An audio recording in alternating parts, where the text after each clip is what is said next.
কাজে। সেই থেকে লামিয়া মুখ ফুলিয়ে বসে আছে।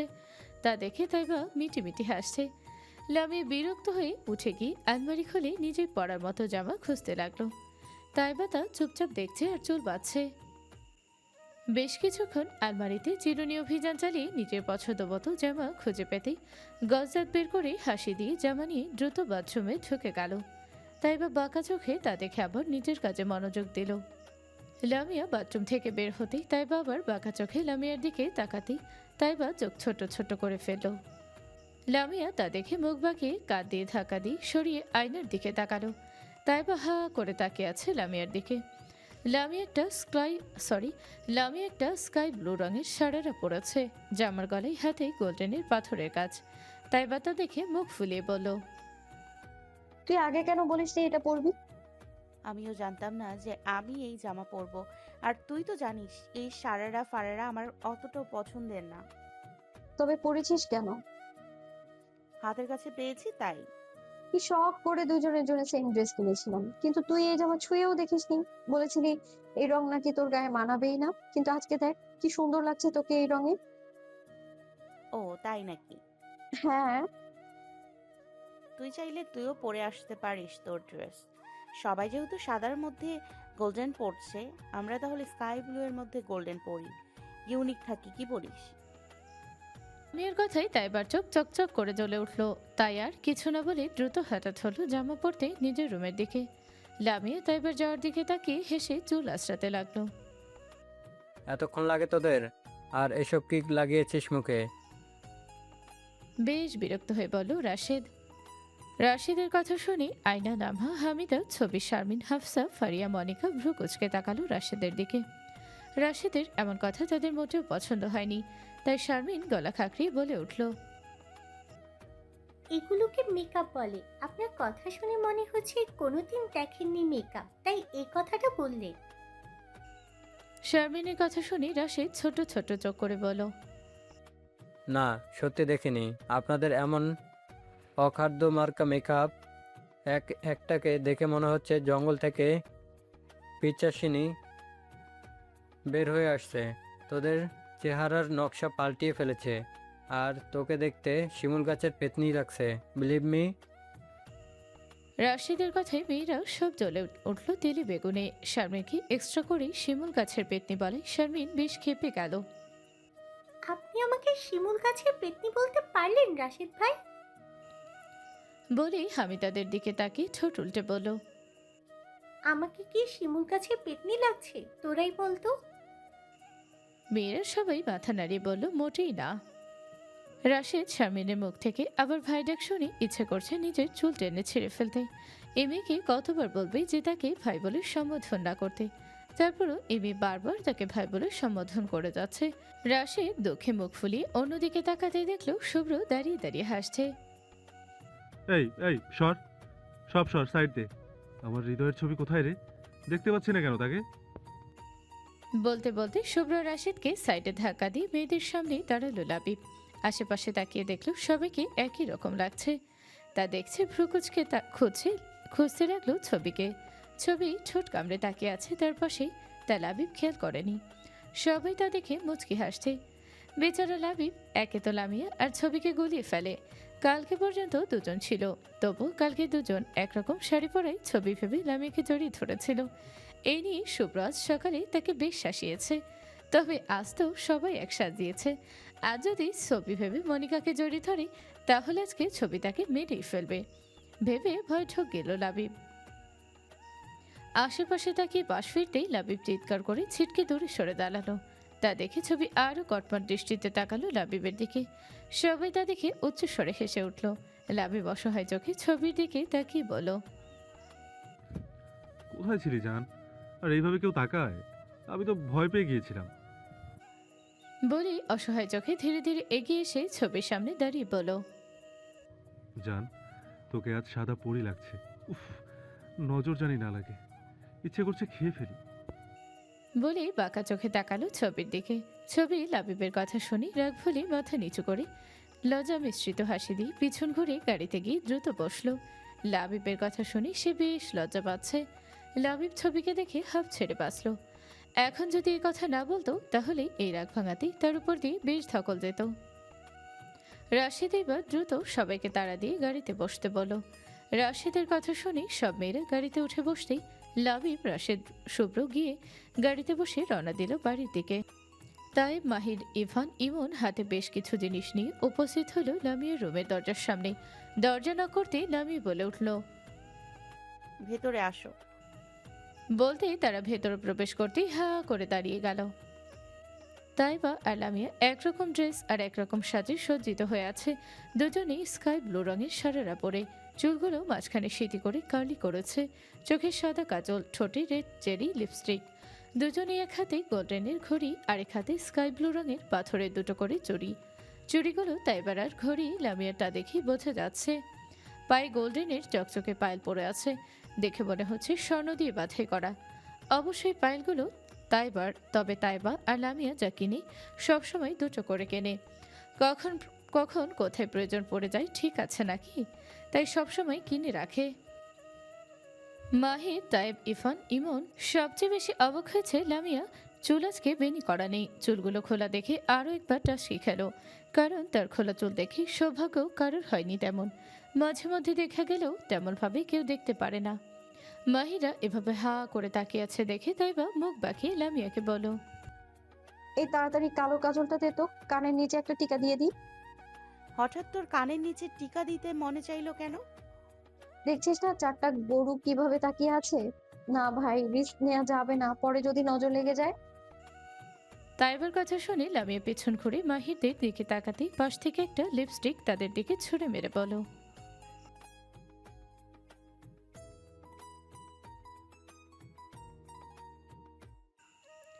লামিয়ার কথায় সবাই হেসে উঠল।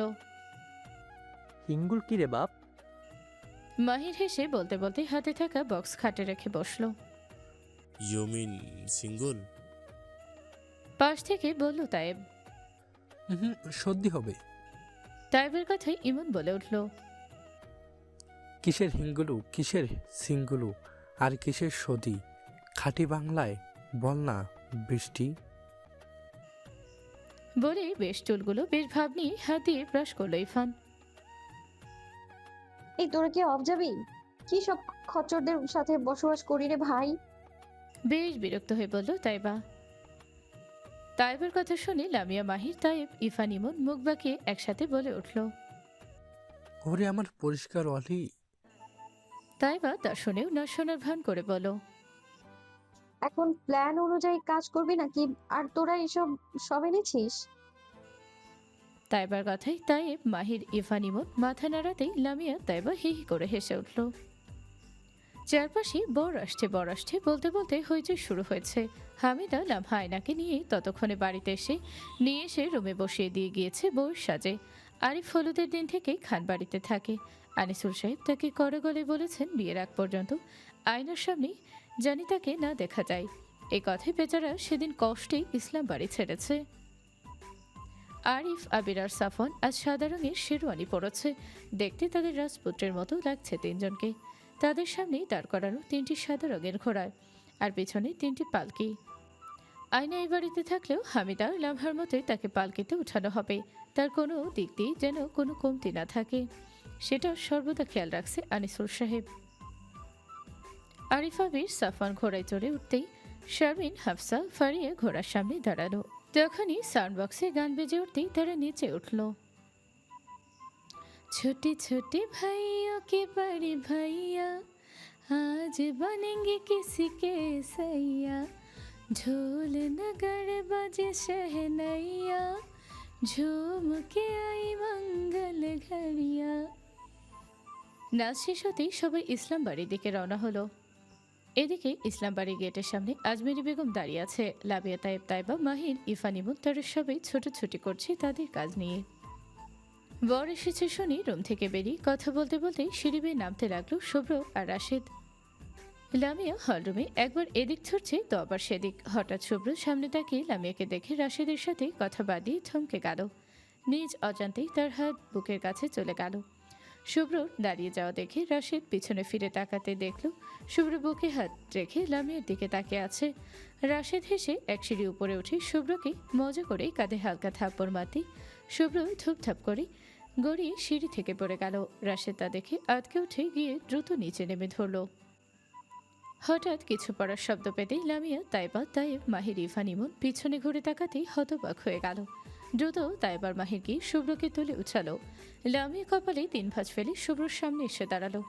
শুভ্র যে পড়ে গিয়েছে সেদিকে তার কোনো খেয়াল নেই। সে লামিয়ার দিকে হা করে তাকিয়ে আছে। লামিয়া কিছু বলার আগে পেছন থেকে একজন লামিয়াকে ডেকে উঠল।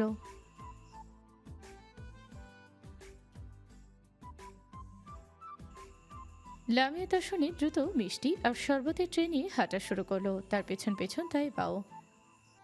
ভদ্র ভাই, আপনি ঠিক আছেন? বেশ চিন্তিত হয়ে জিজ্ঞেস করলো তাইব। তোদের বোন আমাকে কোন দিন ঠিক থাকতে দিয়েছে? লামিয়ার যাওয়ার দিকে তাকিয়ে বলল শুভ্র।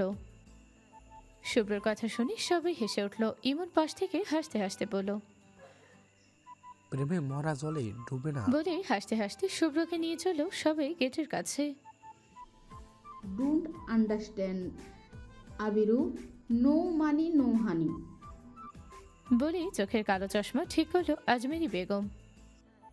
আরে দাদি, ওইটা হবে নো মানি নো হানি। ফিসফিস করে আজমেরি বেগমের কানে কানে বলল লামিয়া। আরে সেমরি, ওই একই একই। বলেই আবিরের দিকে তাকালো আজমেরি বেগম। দেখো দাদি, মোট 10,000 টাকা দিব, তাছাড়া আর 1 টাকাও দিতে পারবো না। সামনে থেকে আবির বলল। ওই স্যামরা স্টুপিড, 50,000 মনি না দিলে আমরা লামুরে নিবার দিতাম না তোরে। ওহো দাদি, 50,000 হবে? এবার পাশ থেকে ফিসফিস করে বলল তাইবা। চুপ, এত বেশি কথা কস কেন? আমারে কইবার দে। তাইবাকে বেশ ধমকে বলেই সামনের দাঁতটা হাত দিয়ে নাড়ালো। সেদিকে শক্ত পেয়ারা চিবোতে যেয়ে সেদিন তার দাঁত নড়ে গিয়েছিল। আজ কয়েকদিন ধরে এই দাঁতটা অনেক নড়াচড়া করছে। এখন এই অবস্থা বেশ খারাপ, যখন তখন উঠে যেতে পারে ভেবেই বেশ বিরক্ত হলো আজমেরি বেগম। এসব এখন সাইডে রেখে আবার আবিরের দিকে তাকিয়ে বলল। হে বয়, টেল মি 50,000 মনি দিবি নাকি খানবাড়ি তোরে পাঠাই দিমু, কোনটা? পাশ থেকে আরিফ বলল। দাদি, আমি তো তোমাদের দলে, আমাকে অন্তত ভেতরে যেতে দাও। তুই চুপ থাক। বেশ থমকে উঠল আরিফকে। আরিফ দাদির ধমক শুনে থতমতম করে দাঁড়িয়ে রইল। প্রায় বেশ কিছুক্ষণ কথা কাটাকাটি হলো আবির আর আজমেরি বেগমের সাথে। হঠাৎ আবির কিছু একটা ভেবে বলল। ঠিক আছে দাদি, তোমাকে তোমার 50,000 টাকাই দেব, তবে 50,000 বানানটা করো আগে, তারপর। আজমেরি বেগম খুশি হয়ে বলতে যাবে তার আগে লামিয়ে বলে উঠল। এখানে বানান আসলো কোথার থেকে? এত ক্যাচাল বাদ দিয়ে ভাই টাকা দিয়ে ভেতরে প্রবেশ করুন, নয়তো আপনি যেখান থেকে এসছেন সেখান ফিরে যান। মেয়ে আমরা এমন হারকিপটা ছেলের কাছে বিয়ে দিব না। 10,000 টাকার বেশি 1 টাকাও দেব না, কি করবি কর। লামিয়া কিছু বলার আগে আজমেরি বেগম লামিয়াকে ধমকে চুপ করে বলল। নো প্রবলেম, আমি বানান করতেছি, দাঁড়া। লামিয়া তাইবা হাজার মানা করার পরও আজমেরি বেগম তো শুনল না। পয়রশিকার পি, পয়রশিকার পি, টয়রশিকার টি, 50, হয় আকার হা, ও আকার ও, জয়কার জে, ন। বলে জিহবা দিয়ে দাঁতে ঠেলা দিতে আজমেরি বেগম চেঁচিয়ে উঠল। মা গো বলেই মুখ চেপে ধরল। আজমেরি বেগমের চেঁচানো শুনে সবাই চমকে তার দিকে তাকালো। আজমেরি বেগম মুখে দাঁতে দাঁত চেপে কেঁদে উঠল। মাই টুথ ইজ বাইরে coming, oh oh my God, my mouth দিয়ে ব্লিডিং কামিং। বলেই ফ্যাচ ফ্যাচ করে কেঁদে উঠল।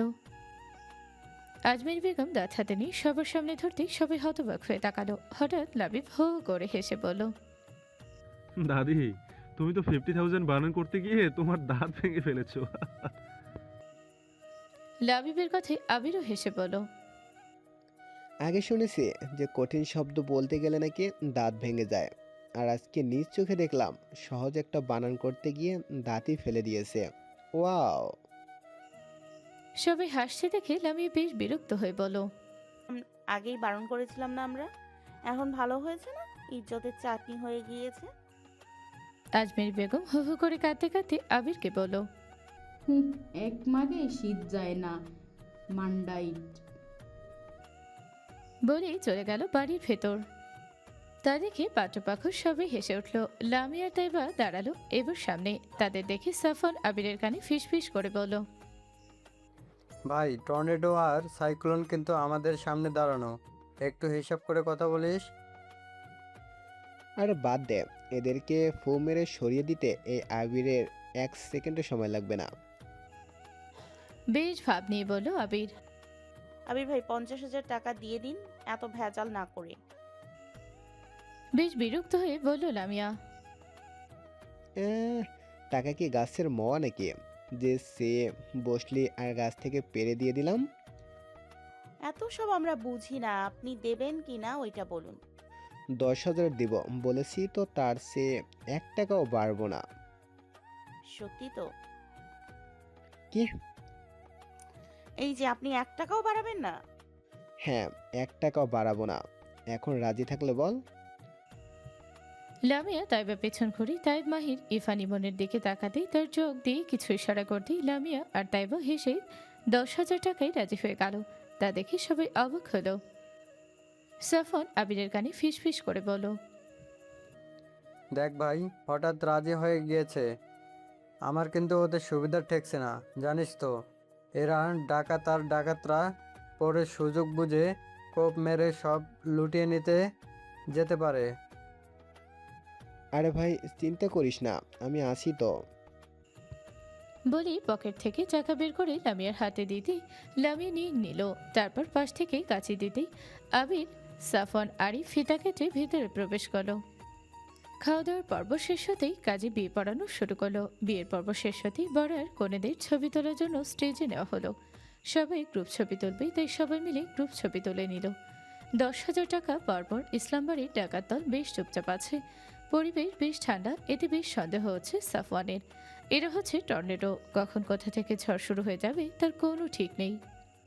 বেশ নিয়মকানুন মেনে বিয়ের পর্ব শেষ হলো। এবার বিদায়ের পালা। হামিদা লামহা সবাইকে ধরে কান্না করছে। আয়না চুপচাপ দাঁড়িয়ে মাথা নিচু করে চোখের পানি ফেলছে। তারও ভীষণ খারাপ লাগছে। আজ তার বাবা যদি তাকে আর আরিফকে মেনে নিত তাহলে হয়তো আজকে সেও এভাবে কান্না করত। লামিয়া তাইবা মাহির ইরফান ইমন দাঁড়িয়ে দাঁড়িয়ে দাঁত কেলাচ্ছে। তা দেখে লাবি ভ্রু কুচকে বলো, তোদের বোন পরের বাড়িতে চলে যাবে, তোদের তো একটু কান্না করার দরকার, তাই না? তারা 6 জন লাবিবের মুখের দিকে তাকিয়ে তারপর একজন আরেকজনের দিকে তাকালো। হঠাৎ হু করে মরা কান্না জোরে দিল।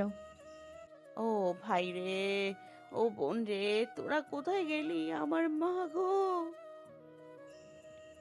লামিয়া থামতেই লামিয়ার গলা জড়িয়ে তাইবা বলে উঠল, বোনের বিয়া হইয়া গেল, আমাগো কেন হয় না? আমার মা গো! তাইবা থামতেই মাহির ইরফানের গলা জড়িয়ে ধরে বলো, বাড়ির পাশে বিয়া করছে তাও আবার কান্দা লাগে, আমার মা গো। তাদের এমন কান্না দেখে সবাই হা করে তাকিয়ে আছে তাদের দিকে। লাবিব হতভম্ব হয়ে তাকিয়ে আছে তাদের দিকে। কথাটা বলেও বিপদে পড়ে গেল। হুদাই সে পাগলদের খেপিয়ে দিয়েছে। হঠাৎ তাই চিৎকার করে উঠল, ওরে, আমার হাগা শেষ হইলে আগে হইতে দিত হামিদা আপা, এখন তা করব কেডায়? আমার মা গো। তাইবের কথায় লামিয়া তাইবা মাহির বেশ বিরক্ত হলো। এ ছেলে কথায় কথায় হাগা গুনিয়ে আসে সব জায়গায়। বেশ হাসি কান্নাকাটিতে বিদায় শেষ হলো। লামহা, হামিদা আর আয়না পালকিতে উঠতেই লামিয়া তাইবা তায়েব মাহির ইরফান ইমন সুর তুলে তাড়িয়ে দেওয়ার মতো করতে করতে গেয়ে উঠল, কবুতর যা যা যা, কবুতর যা যা যা, হুস হুস হুস। তাদের গান শুনে সবাই হেসে উঠল। হামিদা চোখ মুছে লামিয়া আর তাইবার মাথায় হাত বুলিয়ে দিল পালকির দরজার থেকে। বাড়ির সামনে শ্বশুর বাড়ি থাকলে মন যেই তাদের ভীষণভাবে পড়ছে সবার জন্য। সবাইকে বিদায় জানিয়ে চলে গেল তারা খান বাড়ি। রাশেদা, তাহমিনা, মনিরা, লতিফা বেগম চোখ মুছে বাড়িতে চলে গেলেন। লামিয়া পিছনে ঘুরে মা চাচিদের যাওয়ার দিকে তাকালো। এখন বাড়িতে মরা কান্না শুরু করে দিবে সে ভালো করে জানে। রাত প্রায় 12টা। সাফওয়ানের রুম পুরো ফুল দিয়ে সাজানো হয়েছে। সেখানে বড় ঘোমটা টেনে বসে আছে হামিদা। খট করে দরজা খুলতেই হামিদা নড়ে চড়ে উঠল। দরজা খুলে সাফওয়ান প্রবেশ করে হামিদাকে দেখে দরজা বন্ধ করে দিয়ে এগিয়ে এসে খাটে বসল।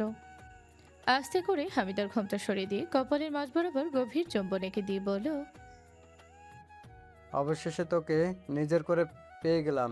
জানিস কতগুলো বছর এই দিনটার অপেক্ষায় ছিলাম আমি। হামিদা মাথা নিচু করে রেখেছে। তার বেশ লজ্জা লাগছে। সেও তো আজকের দিনটার জন্য কত অপেক্ষায় ছিল, যদি এই লোকটা জানতো। সাফওয়ান হামিদা লজ্জা পাচ্ছে দেখে হামিদার ঠোঁটে চুমো দিতেই হামিদা